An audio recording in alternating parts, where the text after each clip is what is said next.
right, ladies, let's be real. You've mastered the art of the boardroom. You've conquered every challenge that your career has thrown at you. And yet still somehow you find the time to hit the gym, to meal prep, and to keep your edges laid. Okay? But when it comes to those relationships, whew, let's just say the same strategies that made you a powerhouse at work aren't exactly working in your love life. All right? Welcome to the Relational Reset, the podcast that's here to help high achieving women like you figure out why dating feels like a second job, but without the benefits, okay? I'm your host, hthompson, and together we're going to break down the patterns. We're going to break down the pitfalls and, yes, the delusions that might be keeping you stuck in dating burnout, all right?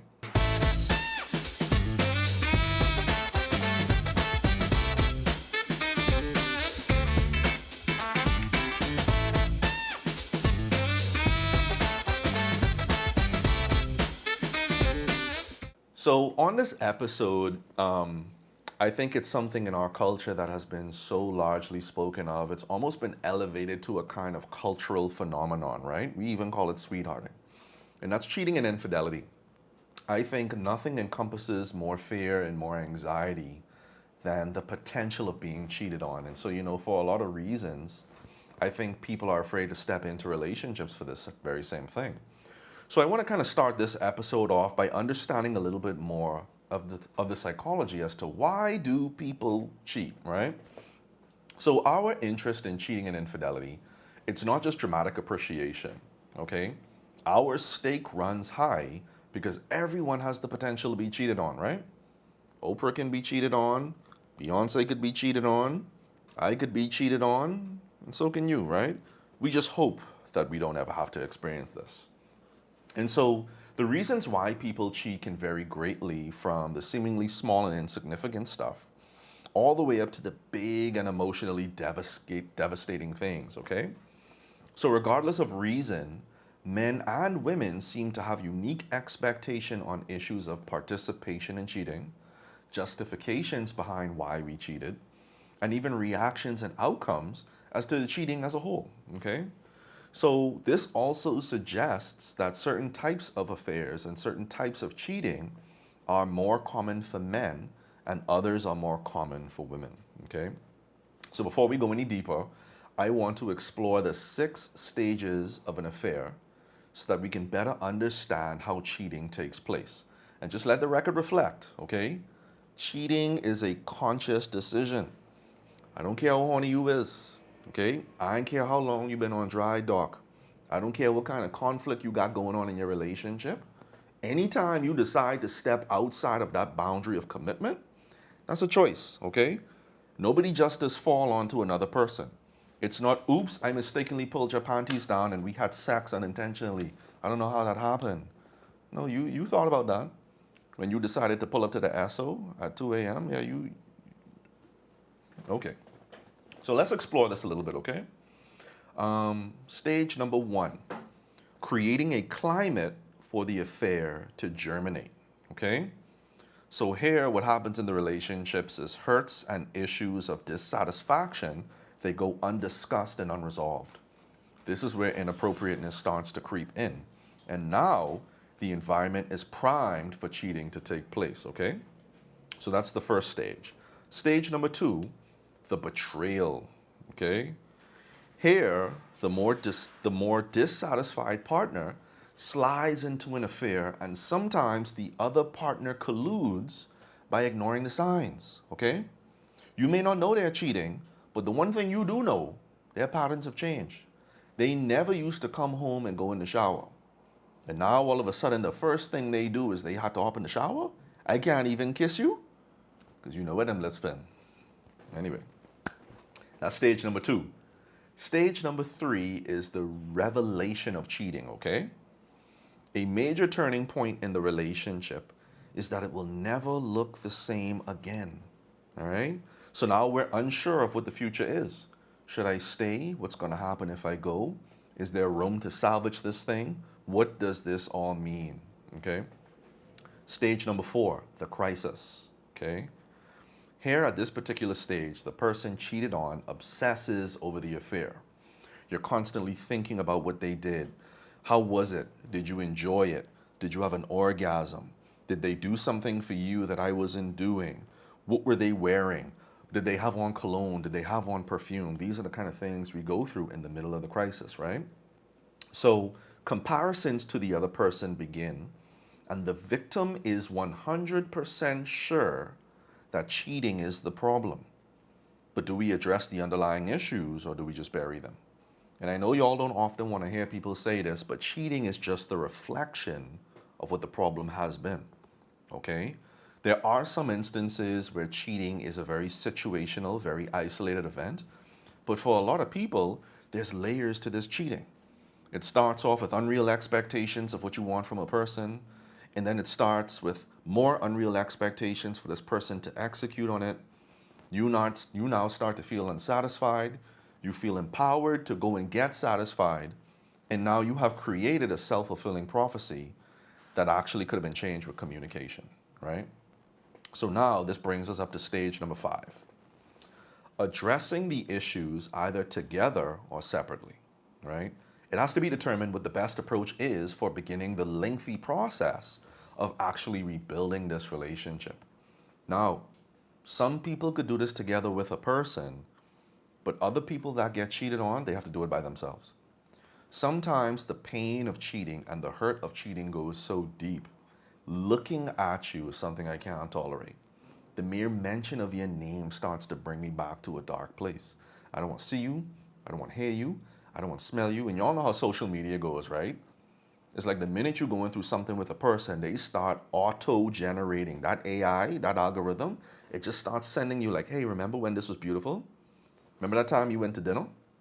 And now because of this cheating, your brain is asking the question like, was this even real? Like you said there was nobody else in the world who mattered like me, but this whole time you was dealing up with that other person? So like, what is really real now? What is really authentic? I don't know. And the last stage of an affair, forgiveness. We don't like this word. Now and only at this point can we ever entertain the possibility of what true forgiveness is. Any attempt to forgive a person before dealing with the prior steps is futile, and it's actually an attempt to avoid and skip past the work that you have to do. Okay? The problem in this culture is that people think you deal with cheating by moving on. Nah, you actually deal with cheating by learning how to lock into what that actually was. So we'll talk about more of that in a minute, all right? So one of the questions I often get as a therapist is, Harrison, like, why is this person cheating on me even when their needs are being met? It's almost like sometimes in our society, right? Like we could appreciate cultures where I was cheated on because I wasn't meeting their needs. I'm not justifying it, but it's like that makes more logical sense. I'm not doing something for you, so you found it. But what happens when I was doing everything for you, right? Like I supported you.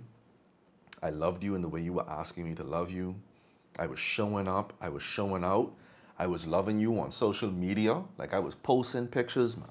You know? Why still cheat? So let's explore it. The number one reason that I have seen in my office as to why people cheat is greed. A lot of people have not nurtured the ability to be content in their relationships. And so there's this absence of learning how to become content, whether my needs are being met or not, right? And so what happens when you're greedy is that even though your needs are being met, you've learned to ignore the signals of satiation, right? You've learned to ignore the signals that this is enough. Because it's like I'm getting 80% of what it is I need, your brain starts to wonder, what's going on with that 20%? You know, when all you get is the 80, you get used to that 80. Sometimes you can end up taking it for granted, right? And then you start pursuing the 20% for the sake of the 80. And it's like, why would you want to leave the majority of what's working good to get the minority of what you may or may not even be able to find? It doesn't make sense. Now, out the gate, many affairs seem to be genuinely about sex, right? But they also have a lot to do with keeping anger, fear, and emptiness at bay, because cheating often represents the unspoken issues of a relationship, okay? So it just manifests as sex, or it just manifests as inappropriateness, but there's levels to this. So, understanding the meaning of an affair makes it possible to actually get to the heart of an issue. Okay? But can you see beyond the act, or are you blinded by rage and hurt? I get it, ladies. Sometimes you want to go slash his tires, right? Sometimes you just want to pull up on his job and give him a real reason to now see why what he's doing was a bad move. I get it. You're a human being.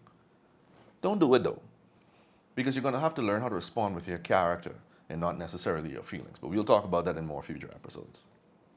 So, we spend a lot of time being truthful about what we want, but we are often not honest about how the affair made us feel and just how broken we really are about it.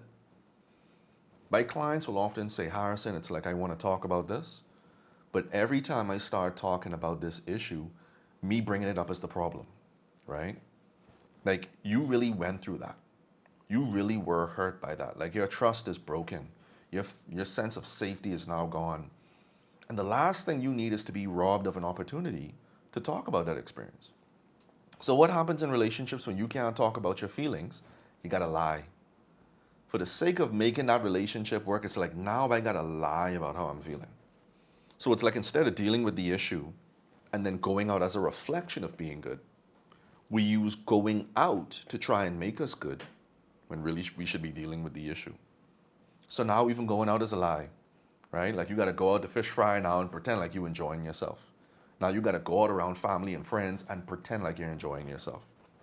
You don't go out to solve relational issues. Okay, folks? Going out is what happens as a reflection of being good. But you don't go out and have fun to actually solve the problem. Okay?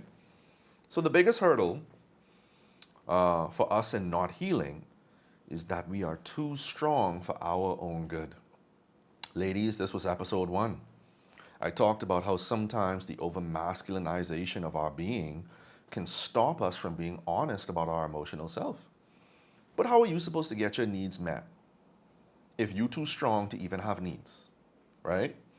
Like, I find it so mind-blowing sometimes that in our society, we encourage people to ignore their needs, and we call that brave, we call that strong, we call that the best among us. And now, wait a minute. The minute you start being human, you start getting chastised as being weak.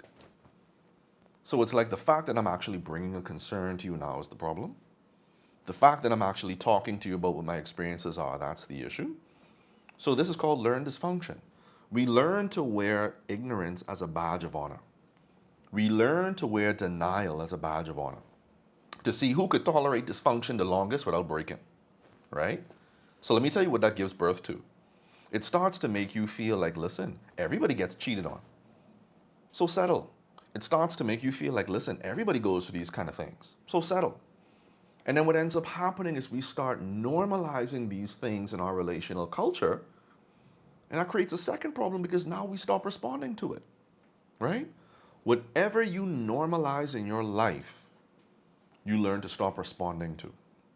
Okay, so we have to be very careful about what we call normal. So I think now at this particular point, we can kind of discuss the different types of affairs that people actually engage in, right? Because not all cheating is actually motivated by the same things. So let's go through it. Affair number 1 is called a conflict avoidance affair. And the hidden message behind this type of cheating is that I'll make you pay attention to me. Because you ain't been listening to me, and because you haven't been doing a good job at meeting my needs, I'm now going to show you in grand fashion what my needs are. So the issues with this individual often struggles to be honest in tangible ways, and that reflects an inability to resolve conflict. People who engage in this kind of cheating actually circumvent confrontations very well. These aren't the people who want to have the hard talks. These are the individuals who usually assume and have idealistic goals and thoughts as to what their partner should be doing for them. And so when the cheating actually gets revealed, they are now honest in the way they should have been honest this whole time. Okay? So that's the first type. The second type of affair is called intimacy avoidance affairs. Okay? So what's this?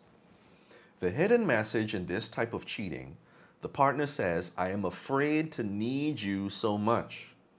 Okay? You ever like found yourself starting to develop feelings very quickly, and it's like, I know we said strings ain't supposed to attach, right? But them strings attaching, and they attaching like with chains, not even like rope, like chains.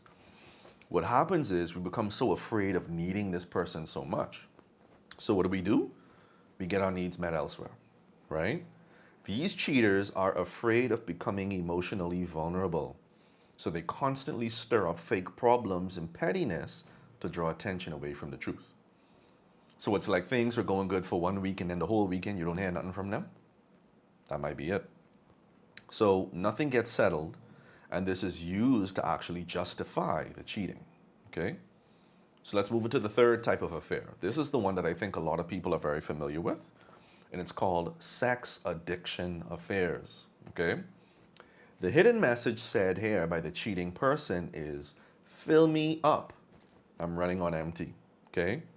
You've ever been in them situations where it's like, you telling me to fill your glass up, and it's like, I fill in your glass up, and I so good, I fill in it with plenty things. I got juice, I got soda, I got coffee, I got tea.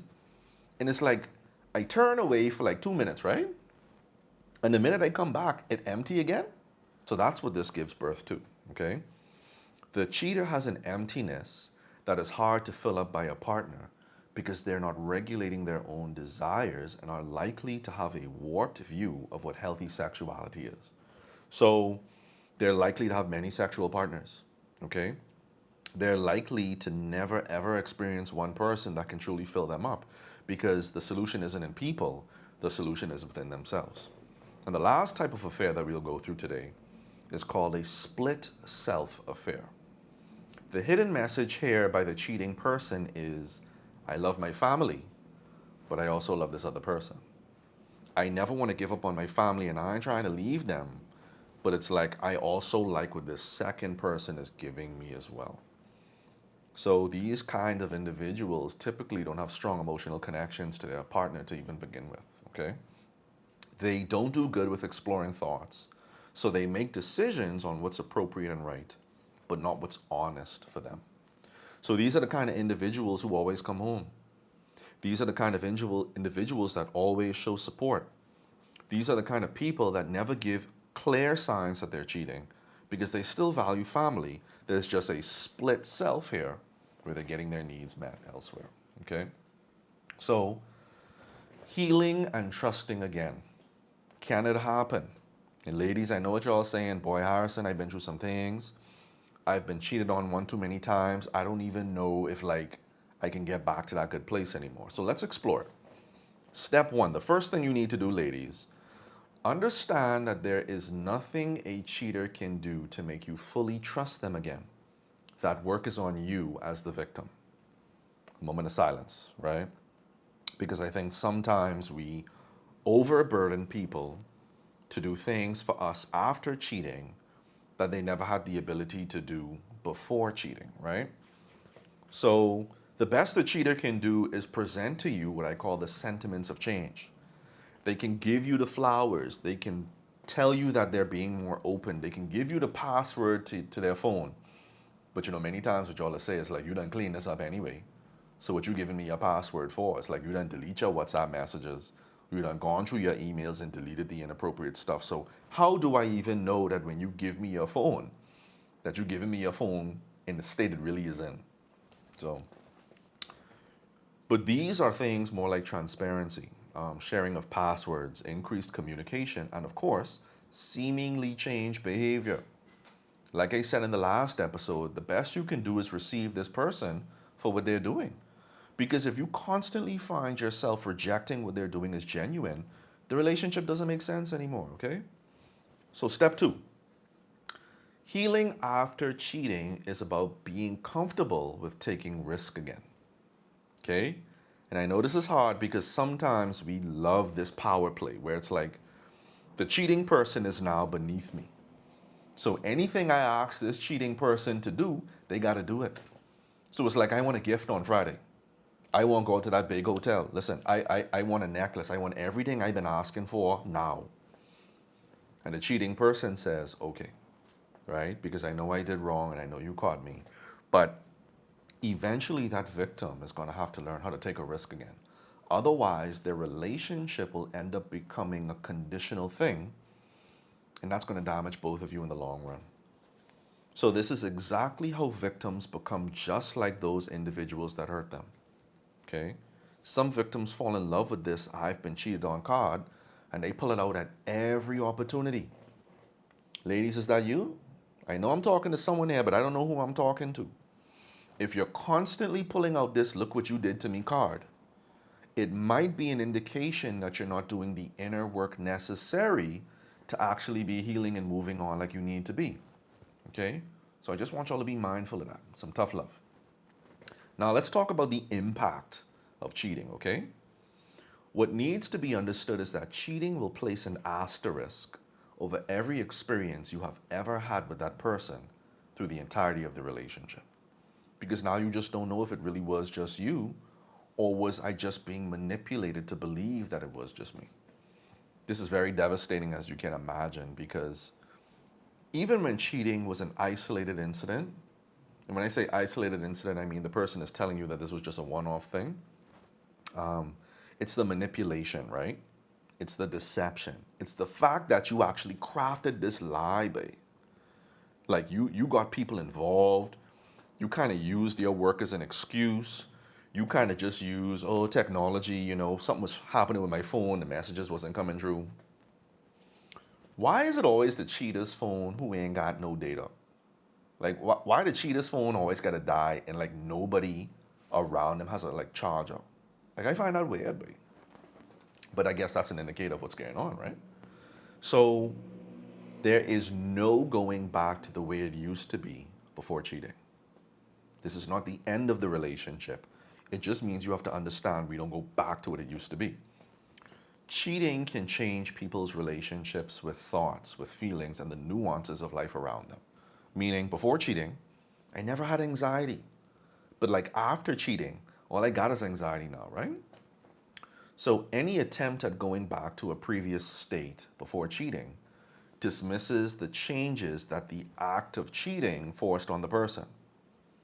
So it's not, man, you remember when you used to be cooler than this? Remember when we could go out and everything used to be fine? Remember when we could have watched a Tyler Perry movie and it would just be jokes and giggles, and now when a Tyler Perry movie come on the show, on the TV, it's like, oh boy, when that scene comes, yeah. That's because you don't get to go back to a relationship status before the cheating took place, okay? So the cheater has but one strategy in their arsenal to get this person back. One thing that they can deploy to actually pull this person back in. And that is to lean into the discomfort of the situation by initiating those hard conversations yourself and by creating a space for the victim to have their full emotions while doing so. Okay?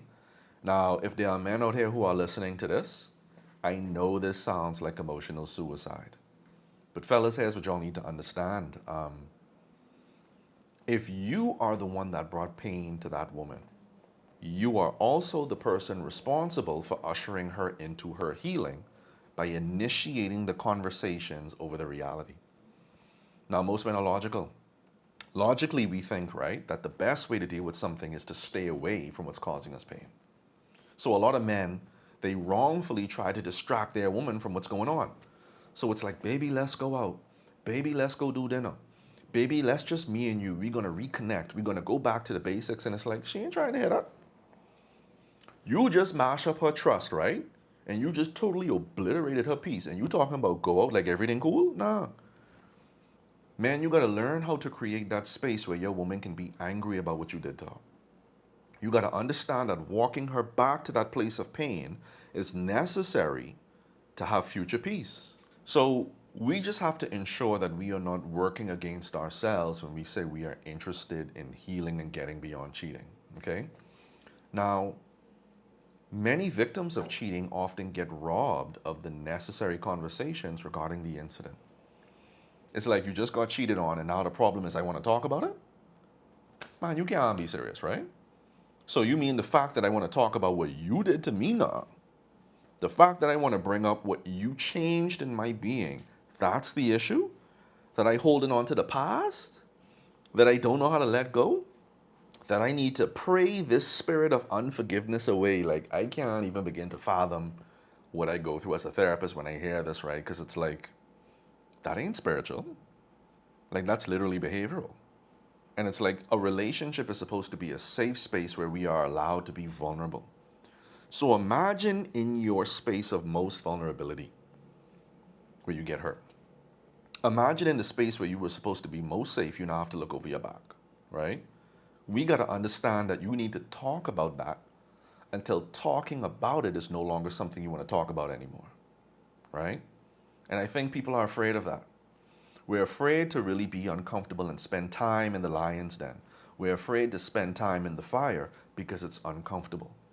But like I said before in earlier episodes, discomfort is not negative, okay? Discomfort is just an indicator that what's going on, it isn't pleasant. That's it. So if you're serious about healing, then show them that you have the courage to stand in the reality of what was done without shutting down, okay? I'm not talking about just giving them permission to vent, okay? I'm talking about leaning in, validating them, locking in with your eyes, right? Putting your phone down, giving them reassuring things like it's okay, talk to me, right? And you got to prepare yourself to hear some things when people are being emotional, okay? Sometimes we say things out of anger that we don't really mean, or we do things out of anger that we don't really want to do. But if you ushered pain into that woman's life, or ladies, if it was you, because some of y'all out here be cheating too. I don't want y'all to think that it's just a man thing, but I'm only dealing with the woman. You have to create a space where this person can vent and talk about what's really going on in their life, okay? Without it, this relationship now becomes a lie. And when this relationship becomes a lie, nobody wants to be here anymore, okay? Life isn't perfect, and we know that we're always going to go through a lot of things. Life is difficult and relationships can be challenging, especially after cheating and infidelity. But I want to let everybody know something. Don't call people foolish because they want to work on their relationship after cheating, okay? I get it sometimes you may be a one-off person where it's like, if anybody had to cheat on me, child, that's it. I go on. Ain't no tolerance for that garbage. Cool, that's you. But as for other people, there is life after cheating. There is life after infidelity. There's life after these things, and we need to recognize that you're not crazy for wanting to make it work with your partner. Now, you might be a little crazy if you want to work it out with them, and they're showing you signs that they ain't interested in working it out with you. Okay, but we could talk about that a little later.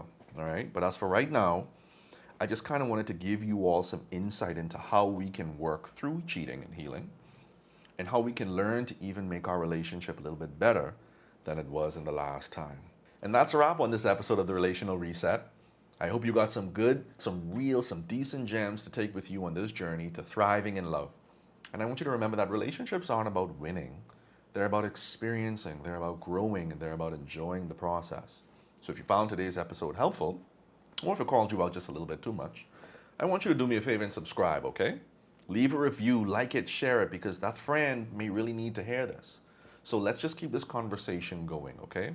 You can follow me on social media at htforreal, or you can go on my website at harrisonhelps.com to get more insights, more laughs, and the occasional tough love. And don't forget, I want y'all to use the hashtag HarrisonHelps when sharing your thoughts because I want to hear from you. So until next time, keep showing up, keep growing, and most importantly, keep enjoying the ride. I'll catch you on the next episode.